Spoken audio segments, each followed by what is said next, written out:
Yeah.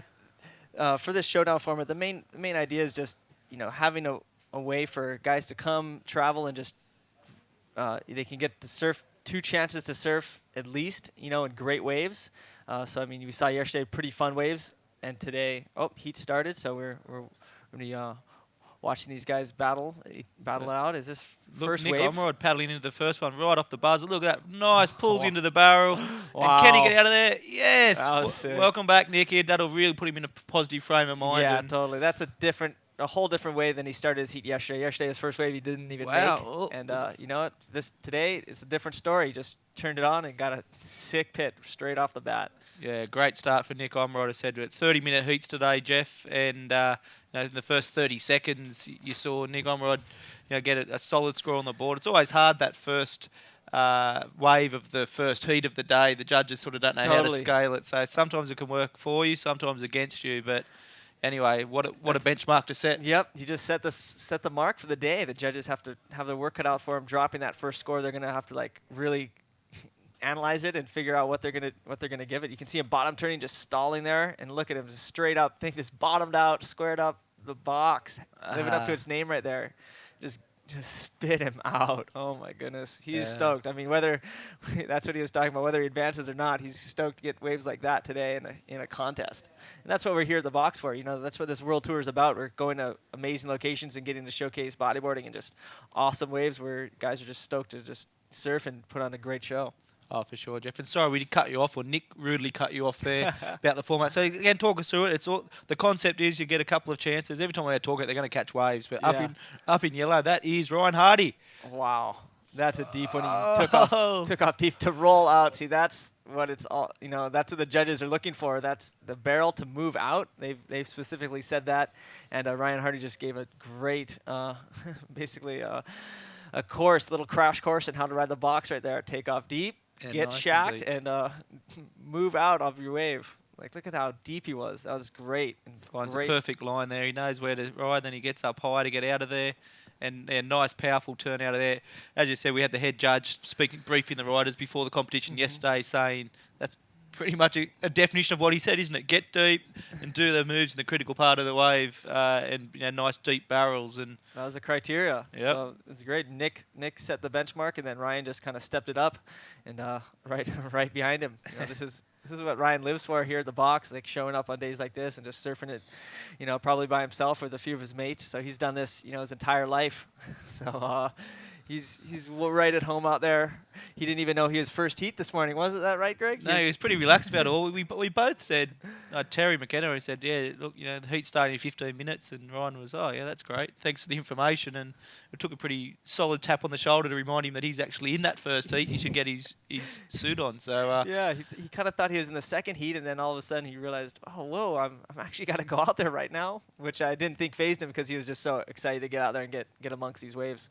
Yeah, and still waiting for scores to drop. So we're 4 minutes into the first heat of the day, and they said the judges are still just putting them into the system over there on the headland. But what you saw Nick Ormerod open up with a nice clean barrel, but then not long after, Ryan Hardy, the local hero, straight into it, and probably even a deeper barrel with a nice solid roll out of it. So we'd probably imagine that Ryan Hardy would most likely be in first place after that exchange, and Nico in second. Yet to catch a wave from Amaury Lavernhe, and we saw Sam Bennett paddling for a wave and punch the water in frustration that he actually didn't get it, because he, as with the new priority clarification, he actually lost priority. But up and righty, Nick Ormerod again. Nick again. Whoa! Look, square one at the box. Golly, he's just driving it, spit out, and rolls out. See, that was awesome. That was a little bit better than his first wave. He got barreled and got to do a move out. And right behind him, who's this? Is Amaury Lavernhe?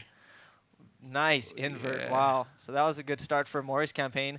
They haven't seen that this morning yet. A nice big aerial, so that'll help switch things up for the judges. And again, the judges talking about, it's all about what you're here to impress the judges, I guess, Jeff. It's not all about that, but that's how you win competitions. And they like to see variety of moves. We saw a lot of flips and ARSs yesterday, which, it's not easy at conditions like that. But there's no doubt the judges sit up and take notice when you start mixing it up a bit. So there's the standard criteria, but they also do consider variety. They sure do. I mean, they just like anyone watching watching waves and watching. If you see the same thing over and over again, it kind of loses its value. But look at this. Nick Ormerod just sits right up in this barrel. Oh, look at the shockwaves trying to grab him. And he's eyeing up that roll section from way back, which was pretty smart. He knew he wanted to get a little bit better. And he's a smile on his face right there. No, he's got 2 good waves straight away in the first 10 minutes. So he's psyched. Well, there you go. What we've just seen, we've just seen some scores starting to drop for the first wave exchange. And interestingly, Nick Ormerod's first wave was a 7.63. Okay. And Ryan Hardy's first wave was a 7.28. So it appears the judges rewarded. Here's Amaury Lavernhe's again. Let's have a look at this. Look at this, a perfect box bowl. He just bottom turns right up into the ramp section. Wow. Really clean big invert, looking so stylish there and smooth. And he's pretty happy about it. But I think what you're saying, Greg, was, Nick's first wave got the little bit better than Ryan's. Not much, but a little bit. And I think, if I think back to it, it was the size of wave. Nick had a bigger wave, bigger spit, and the first wave of the heat. They think they might have got it right on that. If they're going by size of wave and size of wave out here. Well, as you said, we spoke about it being the benchmark or the line in the sand of that first wave, and as you quite correctly pointed out, it was quite a solid set, and it was probably bigger than they saw yesterday. And then Ryan got in and probably a little bit deeper in his barrel, but not quite as big a wave. And the judges took that in account. But look, in the scheme of things, 7.63 versus 7.28, it's not a wide gap. But interestingly, we're still waiting for Amaury Lavernhe's first wave to drop, which again, we're good to see how they're scaling the inverts because that didn't really have a barrel on it. But Nick Ormerod's still waiting for a second score to drop, which I think we'd all guess was better than his first wave. Well, at least as good as his first wave. Well, actually, now that we look at Ryan's first wave, I think Nick's, in my opinion, maybe Nick's second wave is probably not as good as Ryan's first wave. Just thinking out loud here, I'm not a head judge, but I'd assume that it would be less than Ryan's first wave. But he's still going to stay in first place and solidify that lead with two good scores, like straight away. It's going to be in the good range. I'm not sure if it'll break the excellent category, but it'll be in the good range, and he'll be pretty happy to keep that and keep the momentum he's got. That's pretty awesome at this stage in the heat, just to be sitting on 2 good rides. It kind of relaxes you, and with this format where you have to can get priority, and he's can actually wait out there for the best waves now and not scramble. Yeah, no, look, most definitely.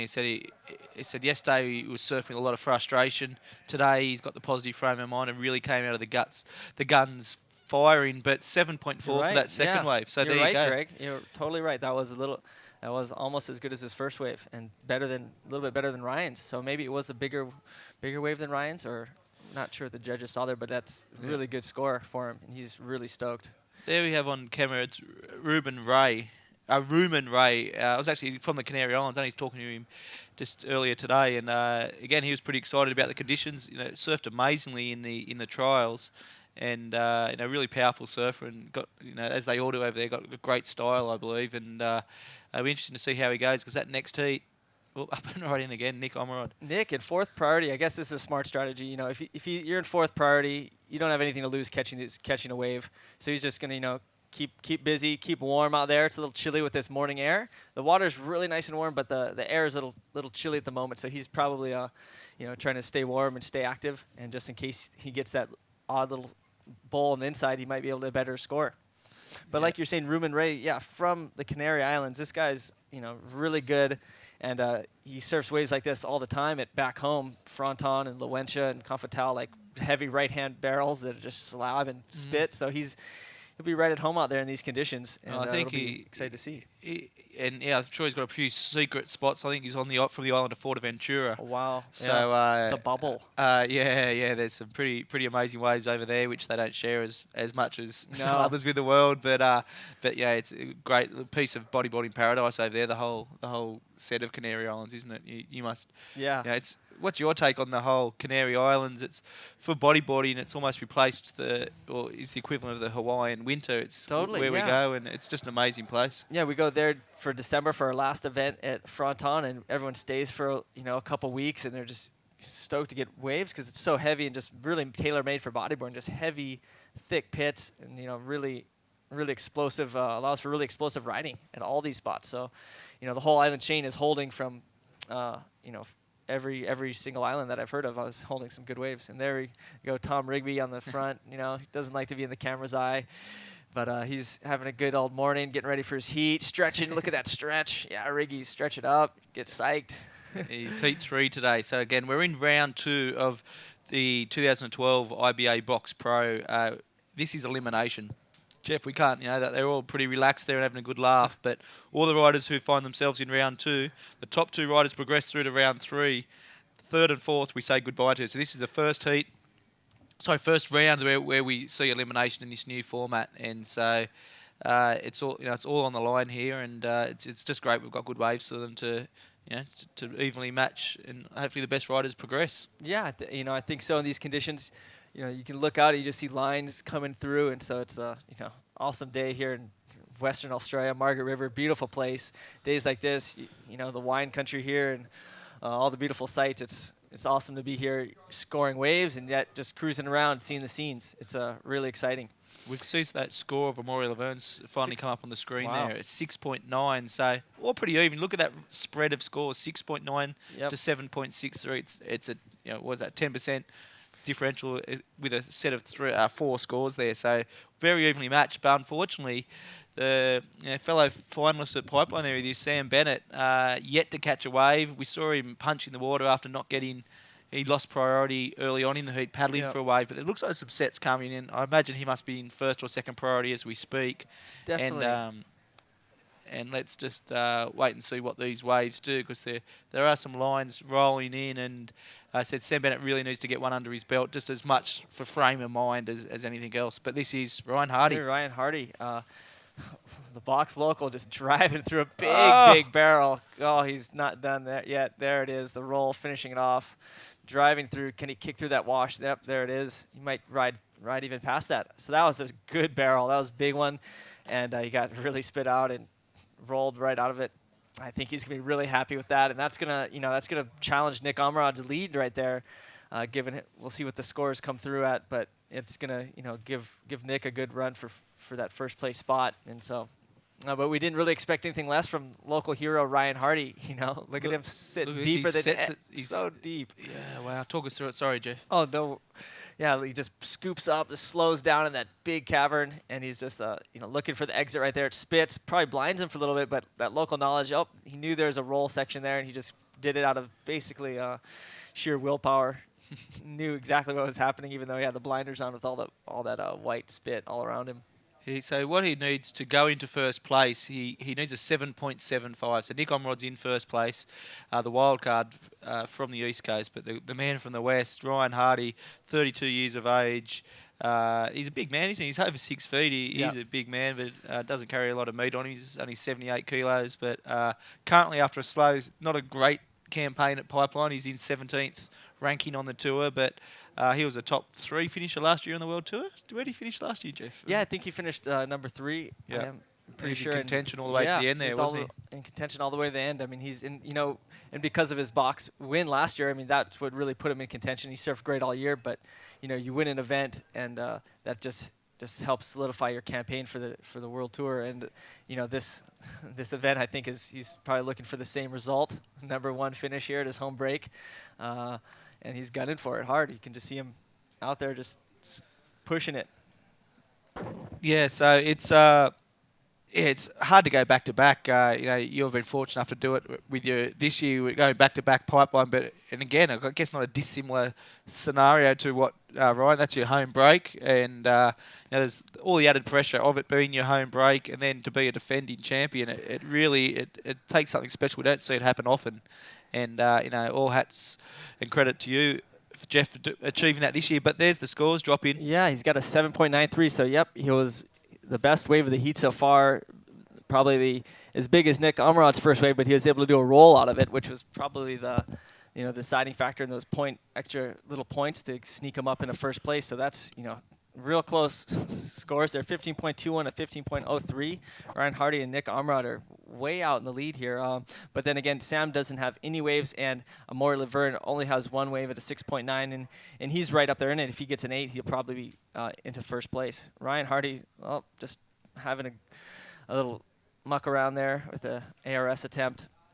Like I said earlier, he's in 4th priority now. Even though he's winning the heat, he's in 4th priority. So he's just staying busy, staying warm. He has nothing to lose by catching these small waves, and something might eventuate for him. So It's one of those it's tactics. that sort of wave, isn't it? You can get those inside ones that come across with a section, and you can pull out one of those, pull out a big move on that end section. So it's definitely worth a look. As you said, nothing to lose. But here's the wild card, currently second in this heat, Nick Ormerod. He said he moves around a bit. He originally from the Gold Coast, spends quite a lot of time down in Sydney and around the Cronulla area. Loves Shark Island and all those heavy reef breaks down south.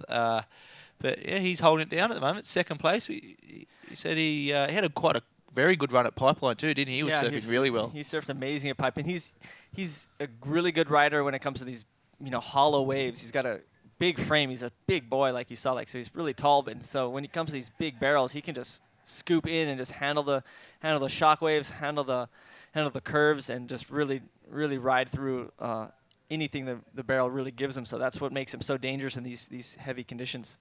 Yeah, no, most definitely. And it said Nick Ormerod currently in second place. He's breathing down. He's back in third. He's Amaury Lavernhe. Needs an 8.13 to be second. Amaury Laverne's the ultimate competitor.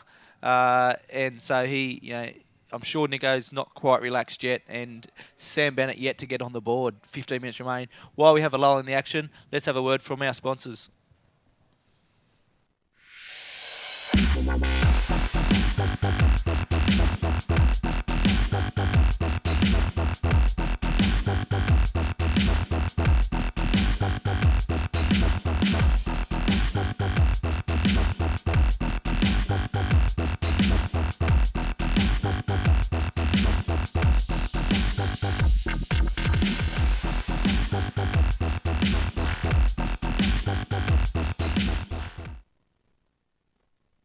There we go. Word from Reflex. Big shout out to John and the crew at Reflex for their great support of this event. They've got a special on at the moment where you buy one of the new season steamers, get a free spring suit, Jeff. Wow, So that's a pretty big good deal. Look, those guys are online now. Big supporters of the industry. So let's get out and help them. But in the act, we missed this wave. Talk us through this one, Sam Jeff. Bennett, his first wave of the day, and it's the cracker getting shacked. Look at him trying to drive through. Can he handle the shockwave? He does. And let's see what else he's got there. Maybe he just came out of the barrel. I nice think he and rolled clean. out of it. I think he sort of. I was watching the horizon by that one. But look, he's going to have another look at this inside one, Jeff. Yeah, there he goes. So he's up, live action, nice flip. So there he is. He's getting his wave count up, trying to get up into advancing spot. He needs to be in the top 2 to advance out of this heat. And that was a pretty good barrel he had. Nice set. He'd waited a long time for it, and it paid off, hopefully with a pretty decent score. And I'm not sure if that flip's going to get him into second yet, but it helps keep him warm, give him amp for the next time he has to do something out there. So yeah, he is 4th place at Pipe. That's what his current ranking is.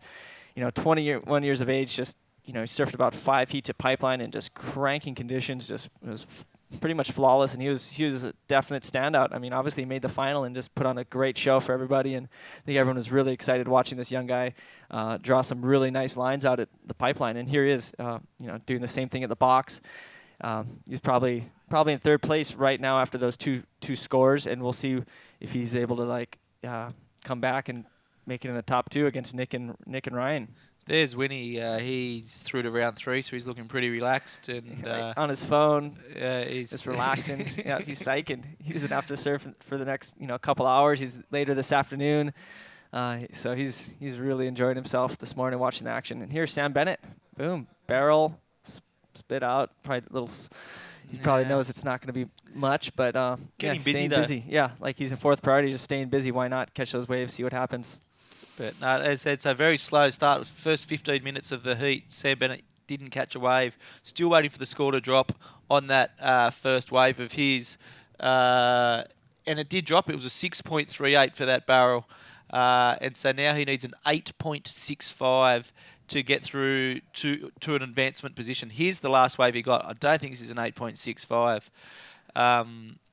That actually might have been his first wave. Sorry, was it? Oh, I think you're right. That was the last wave he caught, and that was that was the smaller barrel. 8. Yeah. So it was just an inside one, like he was staying busy. But we'll see what that flip scored. What it takes him ahead of Amaury or not. But Amaury only has 1 wave, and really Amaury's got a 6.9, and he's looking for an 8.2 to take out Nick. And that Maury's got probably first priority, just waiting out there, just holding it tight, just hoping a big bomb comes in and he can get that big barrel and get the score. And that's what it's going to be about today, is just whether when you're in priority, if you get those waves or not, and if you can perform. Yeah. Well, we've got a replay here of the current heat leader, Ryan Hardy. This is the highest scoring wave. Look at that from behind the section. Pulls round perfectly, finds his line. Look at that. That's a postcard box image, and he gets spat out of there. And not only that, he rolled out of it. So, great surfing. That was the 7.93 for Ryan Hardy, I believe. And with 9 minutes remaining, Hardy, the local hero, is holding down first position.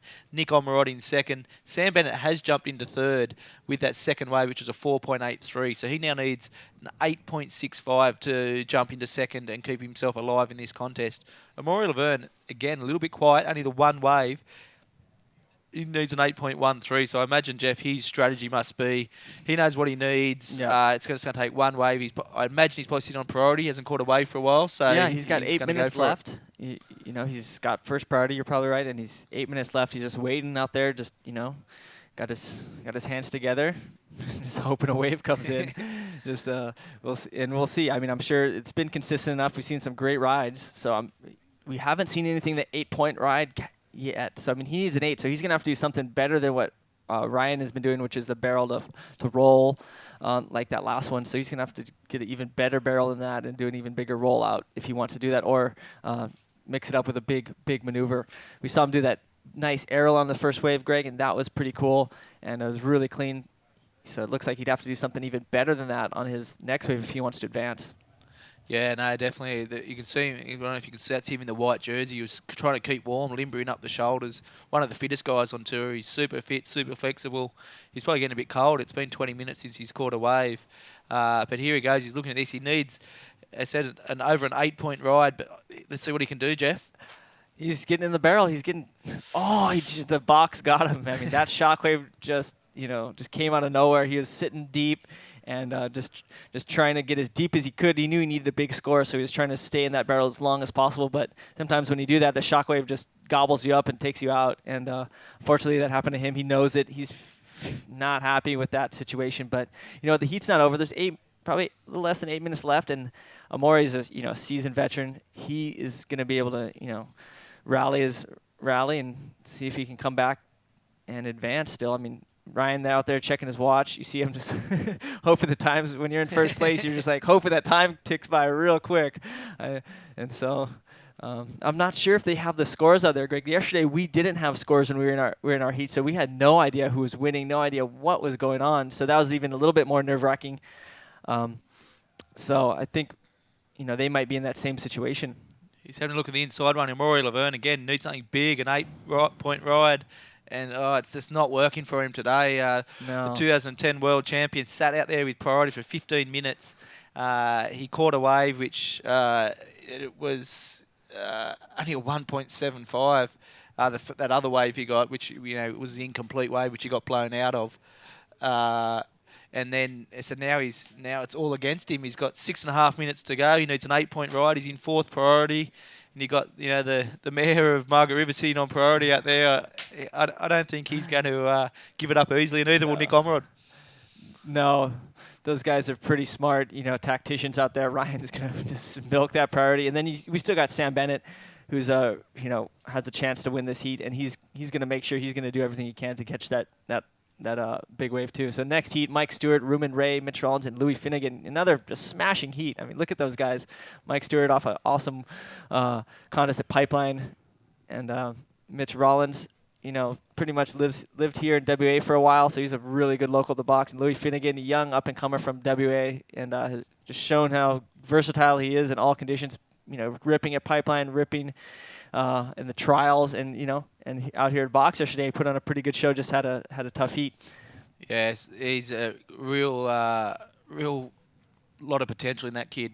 He's only young. I think he's 17 now. He said he was one of the standouts of the trials, but to be fair, he's probably been one of the standouts in Australia for the last 2 years or so, Jeff. He grows up surfing these powerful waves over here, and he's got a great style, and he's really got the full bag of tricks. And he's only young, but yeah, I think it's a name to keep an eye out on, because it wouldn't surprise me at all to not only see him on tour in the next couple of years in the top 24, but even doing bigger things than that. Yep. He's the world's his oyster. It is at this age, and he's got the right stature and whatnot, and he's pretty well built for a young kid. Small and stocky. He's got a lot of strength, and so he's. Oh, we got some live action. Here we go. Sam Bennett. He needs an 8-point ride as well. Oh, Nice and nice he needs barrel. to get something out of there. Spin out. Back to That was a spin. great wave. It's probably going to help his cause. I don't think it's going to push him into second yet, but it's definitely going to help it. And, with time winding down, time's his only enemy. He's just got to get back out there and get another one, and that's probably going to help him. May only need something in the 7-point range now after that wave. And we'll see. Sam Bennett getting a nice barrel. Oh, Ryan Hardy. Oh, look at Let's this. see what he does. He's Big up. bowl. Oh, nice backflip. Spins around, and that was cool.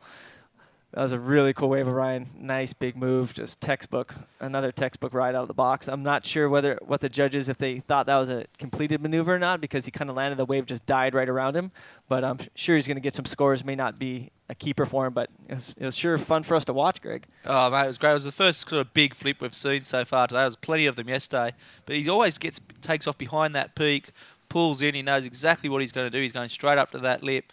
Perfect timing. But as I said, just didn't kind of get the projection he wanted. And as soon as he landed, they said the wave pretty much disintegrated around him. And again, the head judge, Chico, spoke about that yesterday, that they're not going to reward that. They said, the box is well known to do that. It can just, you can do your move and it dies out. And the judges specifically pointed out that they're looking for continuation of the wave afterwards. So you're right. Ryan Hardy's trying to better a 7.93. I think the scores are still to drop for that wave, but 2 minutes 50 seconds remaining. He's holding down first place, and strategically he gave up priority, but I think it would take something pretty special for him to be dislodged from here. Yeah, I think that was a pretty strategic move. That was a big bowl. He knew it had a potential for a huge score, and so he basically probably was blocking Amaury or anyone else that might have a chance to get the score to reach him, because it was a solid wave with a big section on it, and he did. And as you saw, he did a big backflip and looked really good, really technical. And yeah, we'll see what the scores are. Yeah, well, we've got a bit of a lull in the action. There's still only 2 minutes to go in this heat, so we won't be too long. But let's just have a look at some action, Jeff, of the first event of the tour, the Pipeline Pro. You took it out. Amazing. Yeah, pipe was pretty awesome, man. We were real special, getting a lot of good waves out there. Look at that. It was some of the best pipe I'd ever seen for a contest, And so that was in the final. My first wave, actually, I think. Yeah, no, that was massive. That was the big clip. It was just pumping, wasn't it? It was just pumping. And as I said, like that final, I don't think it was a rider who had a combined score under 16 or something, which is just highlights how great the conditions were and how high the riding was. But what does it mean to you, mate, to win just that? Winning at home is just, unbelievable. Just Pipeline, like I've probably said a few 100,000 times, that I grew up watching the guys win at pipe, and that was like kind of my benchmark for what was amazing, or what kind of things I wanted to do when I wanted to be a world champ or a bodyboarder, professional bodyboarder. And yeah, winning at pipe is definitely that. You saw the icons of the sport, Mike Stewart, like Ben Severson, all those guys winning out there, and they're Hawaiians, and so I was looking up to them, and that was like, well, it was pretty inspiring to me. You got 3 in the bank now, is that right? 4. 4. Gee, the trophy cabinet must be getting under all sorts of pressure. But talking of trophies, so we've only got 30 seconds remaining here. You can see the situation on the screen. There's real pressure. Sam Bennett and Amaury Lavernhe need something special. But while we're again a little low in the action, the trophies, we saw that trophy that you put together, that you're holding up, sorry, but then we've got these amazing ones for the box, which you'll see as the event progresses. But a big shout out to... Let's have a look at this. Sorry, Amaury Lavernhe needs an 8-point ride off this. It's going to be near impossible with that size wave. But the gentleman who makes these trophies, fellow American from Stout, you familiar with him? Does some stuff with the USBA as well. Oh yeah, they look familiar, and these are amazing. I really love the look of these trophies. I'd be really psyched to hold one at the end of this event.